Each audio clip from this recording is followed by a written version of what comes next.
और पूछते भी हैं मुझसे, कहते हैं कि मेजर साहब आप इतना जहर क्यों उगलते हैं पाकिस्तान के खिलाफ, इतना बुरा क्यों बोलते हैं, सवेरे से लेकर रात तक आप कुछ ना कुछ बोलते हैं पाकिस्तान के खिलाफ, हम जानना चाहते हैं वजूहात क्या है। जिसको आप कहते हैं ट्विटर पे जहर उगलना, या फिर कहते हैं आप सोशल मीडिया पे उल्टा सीधा बोलना, मुझे पाकिस्तानी आवाम से कोई प्रॉब्लम नहीं है। मैं पहले भी कह चुका हूँ, मैं दोबारा बोल रहा हूँ, मुझे पाकिस्तानी आवाम से कोई प्रॉब्लम नहीं है, कोई परेशानी नहीं है। क्यों परेशानी नहीं है? मुझे इसलिए परेशानी नहीं है क्योंकि मैं आपको जानता तक नहीं हूँ, मैं आपसे मिला नहीं। जिससे मैं मिला नहीं हूँ, मुझे उससे क्या प्रॉब्लम हो सकती है? खुद सोचिए। मैं जानता नहीं, आपका नाम कुछ भी हो, ABCD आपका जो भी नाम हो, मैं आपको जानता नहीं।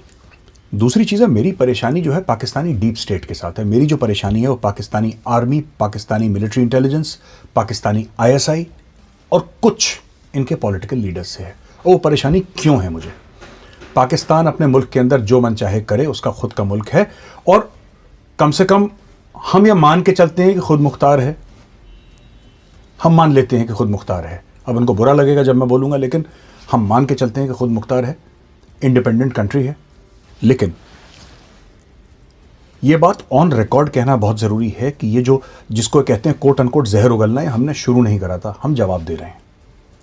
और जवाब देने का हक सबको है। हम इसलिए जवाब दे रहे हैं क्योंकि सवाल पाकिस्तान ने पूछा था, और पाकिस्तान ने सवाल सोशल मीडिया पे पूछा था, इसलिए जवाब भी सोशल मीडिया पे। आपने मेरा ट्विटर हैंडल देखा, आपने कभी उसमें कोई गाली गलौच नहीं देखी होगी, कभी कोई उल्टी सीधी बात नहीं देखी होगी। And I try to keep it fact base. मैं अपना व्यू देता हूं क्योंकि मैं एक एनालिस्ट हूं, तो जाहिर सी बात है मैं अपना व्यू दूंगा, लेकिन मैंने कभी किसी को गलत बात नहीं करी। कोई ये नहीं कह सकता कि साहब हमारी फैमिलीज़ भी हैं ट्विटर पे और आपने उल्टी सीधी बात कर दी, लेडीज़ भी हैं, बच्चे भी हैं, ऐसा कुछ नहीं है। आप मेरा हज़ारों ट्वीट है मेरे, आप कोई सा भी ट्वीट देख लीजिए। दूसरी चीज़, ये झगड़ा पाकिस्तान ने शुरू करा, स्पेसिफिकली DGI-SPR ने शुरू करा। उल्टी सीधी बातें बोलना, झूठे प्रोपेगेंडा के वीडियोस बनाना, ट्विटर पे झूठ बोलना, ये सब DGI-SPR ने शुरू करा। और जाहिर सी बात है, अगर उन्होंने ये मान ही लिया है कि हम उनके दुश्मन हैं और हमने मान लिया कि वो हमारे दुश्मन हैं, फिर दुश्मन से आप क्या उम्मीद रखते हैं? वो करेगा, कोई बात नहीं, स्वागत है आपका, यू वेलकम, आप करें। पाकिस्तान ऐसा क्यों करता है? पाकिस्तान इसलिए करता है क्योंकि सारी जंगें वो हार चुका है। अभी यौम दिफा और पता नहीं कौन कौन से दिन पाकिस्तान में मनाते हैं। मैं 2-3 मिनट में इन पूरे जो भी जितने भी यौम हैं इनके, मैं आपको बता दूं इनकी सच्चाई क्या है। और मैं चाहता हूं कि जो मैं बोल रहा हूं, पाकिस्तानी अपने जर्नलों की लिखी हुई किताबें, उनकी जो अजीम शख्सियत हैं उनकी किताबें, या फिर उनके मौलाना मौलवियों की किताबें, या फिर उनके ब्यूरोक्रेट्स की किताबें, उनके पॉलिटिशियंस की किताबें खुद पढ़ें। मुझ पे यकीन करने की कोई भी जरूरत नहीं है। दुश्मन मान ही लिया ना आपने, फिर आप जो आपके बंदे हैं आप उनकी किताब पढ़ें। हम कहते हैं पाकिस्तान में दहशतगर्द हैं, आप कहते हैं मेजर जहर उगल रहा है हमारे ऊपर। कोई दहशतगर्द नहीं है। एक हफ्ते के बाद इमरान खान कहता है 40,000 दहशतगर्द है। भाई मैं क्या बोल रहा था? मैं तो यही बोल रहा था। मैंने बोला पाकिस्तान में दहशतगर्द हैं तो मैं झूठा हो गया। इमरान खान ने वही बात बोली कि 40,000 दहशतगर्द हैं पाकिस्तान के अंदर, वो स्टेट्समैन हो गया। तो देखिए, आपके कॉलो फेल में फ़र्क नहीं होना चाहिए। ये मुनाफकत गलत चीज़ है। जो सच है वो सच है, झूठ है झूठ है। 1947 की बात लेते हैं हम। 1947 में पाकिस्तानी ये कहते हैं कि हमने कश्मीर हथिया लिया। आई एम सॉरी, ये फिर इनको झूठ पढ़ाया गया है। ये इनका सब्जेक्ट होता है पाकिस्तान स्टडीज़, जिसमें कि पूरा का पूरा मतलब जिसको कहते हैं ब्लैक बोर्ड साफ कर दिया पाकिस्तान का। 1947 में जब पाकिस्तानी कबाइलियों ने और पाकिस्तानी फौज ने कश्मीर पे अटैक करा था, उस वक्त जो कश्मीर का महाराजा था उसने इंस्ट्रूमेंट ऑफ एक्सेशन साइन नहीं करा था। यानी कि टेक्निकली स्पीकिंग, जब पाकिस्तानी फौज और पाकिस्तानी कबाइली कश्मीर में घुसे, कश्मीर उस वक्त ना भारत का हिस्सा था ना पाकिस्तान का हिस्सा था। जितने भी 550-600 प्रिंसली स्टेट्स थे भारत में, उन सबको चॉइस दी थी ना कि आपको इंडिपेंडेंट रहना है, कि आपको भारत का हिस्सा रहना है, कि पाकिस्तान का हिस्सा रहना है। सब लोगों ने अपनी चॉइस दी। जब सब लोगों ने अपनी चॉइस दी तो कश्मीर को भी चॉइस देनी थी। कश्मीर का जो महाराजा था जम्मू एंड कश्मीर का, उसने डिले करा मामला। जब उसने डिले करा तो उसके बाद पाकिस्तानियों ने उसका फायदा उठाया, पाकिस्तान ने अटैक करा।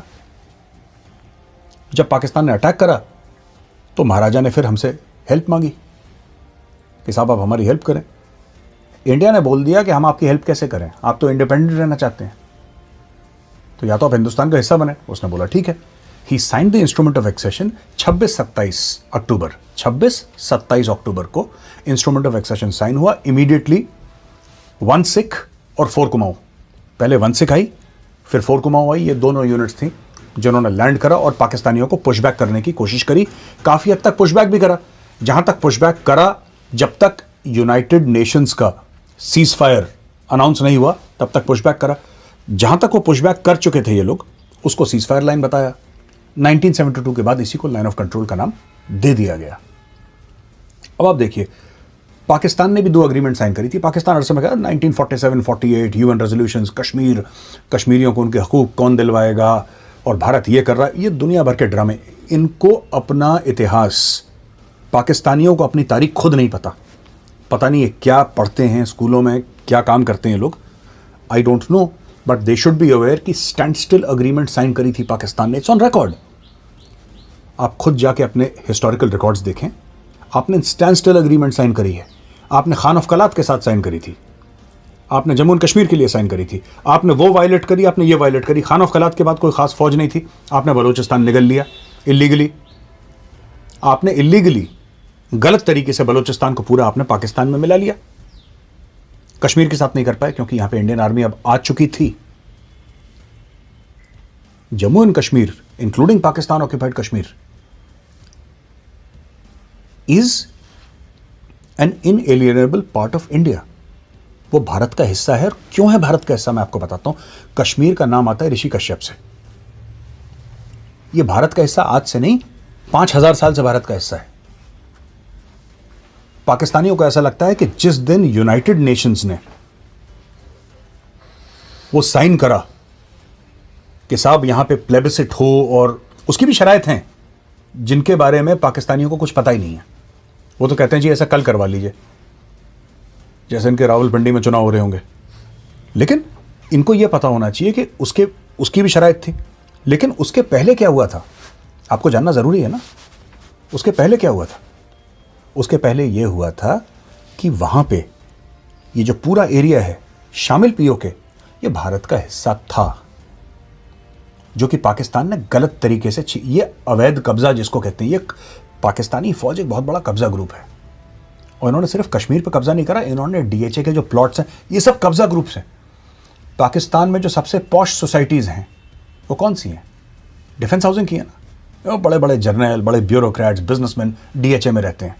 अब मैं इस चीज़ में पढ़ना नहीं चाहता, इसके पीछे हम वीडियो, इसके बारे में हम वीडियो पहले कर चुके हैं। अब मैं आता हूँ, देखिए ये 1947-48 की जंग की हमने बात करी, अब आज 65 की जंग 1965, जिसमें ये यौम दिफा या कुछ ऐसी कुछ मनाते हैं अपना त्यौहार जैसा वहाँ पे पाकिस्तान में, कि हमने लाहौर बचा लिया हिंदुस्तानी से, और हिंदुस्तानी फ़ौज से, काबिज़ फ़ौजों से हमने लाहौर बचा। भाई लाहौर तो बचा बचाया था, लाहौर को क्या परेशानी थी? लाहौर तो बचा बचाया था। आप लोगों ने अटैक करा अखनूर, आप चढ़ दौड़े अखनूर पे। Akhnoor erstwhile Jammu and Kashmir state का हिस्सा है। आप अखनूर पे चढ़ दौड़े क्योंकि आपको ऐसा लगा कि साहब हम कश्मीर फतेह कर सकते हैं। तो अखनूर पे तो लड़ाई हुई, कश्मीर में लड़ाई हुई, लेकिन दूसरा फ्रंट इंडिया ने खोल दिया पंजाब में। तब आप परेशान हो गए कि इंडियन आर्मी की जहरियत है और ये है, बड़ा एग्रेसिव है। एग्रेसिव साहब अटैक आपने पहले करा था, आपके जनरल्स ऑन रिकॉर्ड हैं, आप पढ़ें उनको ज़रा प्लीज़। आप पढ़ें अपने जनरल्स के व्यूज़ कि आपके जनरल्स ने क्या लिखा। 1971 की लड़ाई, ये कहते हैं कि साजिश हुई, सकूत ढाका की बात करते हैं कि साहब बड़ी साजिशें करी हैं और भारत ने, और भारत ने प्लॉट करा, प्लान करा। अगर आपने हमें दुश्मन मान लिया है तो मेरा काम है साजिश करना आपके खिलाफ, और आपका काम है हमारे खिलाफ साजिश करना। तो आप मुझसे क्या तवक्को रखते हैं? और दूसरी चीज़, हर एक साजिश का एक बेस होता है, हवा में साजिशें नहीं होती। अगर आप ये कहते हैं कि भारत ने साजिश करी है, हवा में साजिशें कभी नहीं होती वैभव। साजिशें, जो साजिश होती है ना, उसकी जड़ें बहुत गहरी होती हैं। आपने 47, 48, 49 में शुरू कर दिया था कि उर्दू को हम एक लैंग्वेज बनाएंगे, जो सारे पाकिस्तान में उर्दू बोलता कौन है? इनको उर्दू बोलने की तमीज़ नहीं है। आई वॉच पाकिस्तानी टेलीविजन, जो यूट्यूब में जितना आता है, इंडिया में तो आती नहीं है, मैं देखता हूं इनको, इनका प्रोनाउंसिएशन खराब है उर्दू का। They speak with a very heavy Punjabi accent. आप क्या कर रहे हो? मिर्जा गालिब अपनी कब्र के अंदर, he would be turning in his grave अगर इन्होंने जो पंजाबियाइज्ड उर्दू कभी सुन ले। वो मीर तकी मीर है, हाली है, ये सब कुछ थे जो बच गए इनसे। Who were Punjabis, Pakistani Punjabis, and I hold them in very high esteem, specially Faiz Ahmed Faiz साहब। उनको कौन भूल सकता है? उससे बड़ा शायर मुझे नहीं लगता कि उर्दू ने पैदा करा है। शामिल अल्लामा इकबाल, शामिल मिर्जा गालिब, फैज़ अहमद फैज़ से बड़ा कोई शायर नहीं है मेरे नज़दीक। लेकिन वो एक्सेप्शन है। इन्होंने तो उर्दू का हलवा बना दिया। इनको आती नहीं उर्दू बोलने। अब इन्होंने ज़बरदस्ती, अब आपने मसलत कर दी ना पूरे देश के ऊपर, आपने मुल्क के ऊपर, आपने बोल दिया ना कि आप उर्दू ही बोलेंगे। तो फिर आपने पहले सिंधी को उर्दू सिखाई, जिसको आती नहीं थी कभी बोलनी। आपने पश्तून को बोला कि तुम भी उर्दू बोलोगे। पश्तून, वो बेचारा पश्तो बोलता है। बलोच को आपने सिखा दी, और सबसे बड़ी कॉमेडी, आपने पंजाबी को उर्दू सिखा दी, चलो उसमें भी बोल दी। उर्दू लैंग्वेज किसकी थी? महाजर्स की थी। वो इंडिया से लेकर गए थे वहाँ पे। अब पाकिस्तान लेकर गए वो लैंग्वेज, वहाँ पे उन्होंने लैंग्वेज बसाई, क्योंकि महाजिर तो रीढ़ की हड्डी थे पाकिस्तान के। ये बाकी लोग जाहिल थे, इनको पता नहीं था। महाजिर थे जिन्होंने, who were the backbone of the bureaucracy of the economy. पढ़े लिखे लोग थे ना महाजिर, जो इंडिया से गए थे। इनको तो पता नहीं था कुछ। ये वडेरे और ये इसी में लगे रहे लोग, जमींदारी में। They did not have so many professionals. इस सारे तो यहाँ से गए। अब क्या हुआ कि इन्होंने ईस्ट पाकिस्तान, जो कि अब बांग्लादेश है, ईस्ट पाकिस्तान में बोला कि साहब ये भी उर्दू बोलेंगे। और ये तब की बात है, जिन्ना साहब गए थे अपनी तकरीर करने के लिए, तब वहां पे ऑब्जेक्शन हुआ था। जिन्ना साहब के सामने ऑब्जेक्शन हुआ था। इन्होंने सोहरवर्दी को जेल में डाल दिया। वैभव बहुत कलाकार लोग हैं। इन्होंने क्या करा कि वहां पे बोला बंगालियों से कि तुम उर्दू बोलोगे। बंगालियों ने बोला साहब हमारी जो तहजीब है वो हजारों साल पुरानी है। Bengalis talk about Rabindranath Tagore, they talk about Nurul Islam across the border, East Bengal, जो पुराना ईस्ट बंगाल, जिसको अब दैट एरिया ना, विच इज़, वो बहुत पहले ही पार्टीशन हो गया था। ये वेस्ट बंगाल तो हमारा है, वहाँ पे जो अब बांग्लादेश है, ईस्ट पाकिस्तान, उनकी तो हज़ारों साल पुरानी तारीख है। आपने हज़ारों साल पुरानी तारीख को आपने बिल्कुल बोला कि नहीं साहब ये कैंसिल है सब, अब से तुम उर्दू बोलोगे। बंगाली भड़क गए। प्लस अगर मुजीबुर रहमान की एब्सोल्यूट मेजॉरिटी आई थी अपने एरियाज़ में, या उनकी सिंपल मेजॉरिटी भी आई थी पूरे पाकिस्तान में, तो Mujibur Rahman should have been made the prime minister. Democracy तो यही कहती है। जुल्फिकार अली भुट्टो को पसंद नहीं है ये बात। वो वर्ड्स भी ऐसे बोलते हैं ना, ये जबान भी ऐसे बोलते हैं, भूखे नंगे बोलते हैं ऐसा बंगालियों को। That's the way they speak about Bengalis. छोटे काले, ये क्या करेंगे, इस तरीके से गलत बातें बोलते हैं ये। फिर कहते हैं कि तुम लोगों ने मुक्ति बाहिनी ट्रेन करी। हाँ करी थी, इंडियन आर्मी ने ट्रेन मुक्ति बाहिनी, और रॉ ने करी थी ट्रेन मुक्ति बाहिनी। हमने हथियार पकड़ाए बंगालियों को, हमने सिखाया उनको, हमने सिखाया हथियार चलाना, हमने सिखाया कि ये जो टेलीफोन के तार हैं कैसे उड़ाने हैं, कैसे तार काटने हैं। हमने बोला कि बिजली के तार कैसे काटने हैं, रेल की पटरियां कैसे उड़ानी है बारूद से, ये हमने सिखाया। लेकिन जो जज्बात थे उसके पीछे, वो हमने पैदा नहीं करे। India is not responsible for the creation of मुक्ति बाहिनी। मुक्ति बाहिनी बनी है 30 लाख बंगालियों की गर्दन काटने के बाद, 10 लाख बंगाली औरतों के रेप के बाद, तब बनी है मुक्ति बाहिनी। ऑन रिकॉर्ड हैं, पाकिस्तान के बड़े फेमस जर्नलिस्ट हैं, कॉलम निगार हैं, मैं उनको बहुत फॉलो करता हूं, हसन निसार साहब। और उन्होंने बोला नाजायज बच्चे, लाख से ज्यादा नाजायज बच्चे पैदा हुए। वो औरतें जिनके साथ रेप हुआ, प्रेग्नेंट वुमेन के पेटों में आपने बैनट मारे, वो सब, ये मैं नहीं बोल रहा। मैं पाकिस्तानियों से रिक्वेस्ट करूंगा कि आपकी रिपोर्ट है, हुमदूर कमीशन रिपोर्ट, आप पढ़ें उसको, अपने जज की रिपोर्ट पढ़ें। हमें छोड़ दें, हम तो इंडियंस हैं ना, हमारी बात छोड़ें, आप अपनी बात करें। अपने जर्नलों की किताब पढ़ें कि आप लोगों ने क्या करा बंगालियों के साथ। फिर आप कहते हैं हमने मुक्ति बाहिनी बना दी। आप किसी के हाथ में हथियार पकड़ा सकते हैं, ट्रिगर दबाने का जज्बा उसके दिल में होना चाहिए। वो जज्बा कहां से आया? मुक्ति वाहिनी उन औरतों की चीखों से बनी है। वो जो 30 लाख बंगाली जब मर रहे थे, वो जो औरतें रेप हो रही थी, उनकी बद्दुआएं थी। इसलिए ईस्ट पाकिस्तान आज बांग्लादेश है। ये सच है। जनरल टिक्का खान ने क्या बोला? जनरल टिक्का खान ने यह बोला कि मैं बंगालियों की नस्ल बदल दूंगा। Pakistani army officially ordered the rape of Bengali women.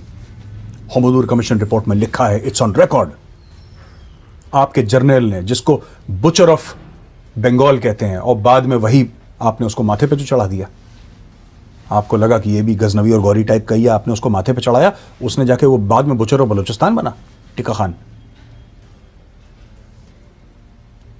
तो इनके हीरोज ऐसे हैं पाकिस्तान में। टिक्का खान ने पूरा साफ कर दिया मामला वहां पे, ऑपरेशन सर्चलाइट। रात को बंगालियों के घर में घुस घुस के उनको मारा। Pakistani general, I think it was tikka Khan only, if I am not mistaken, Pakistani officers को लेक्चर दे रहा था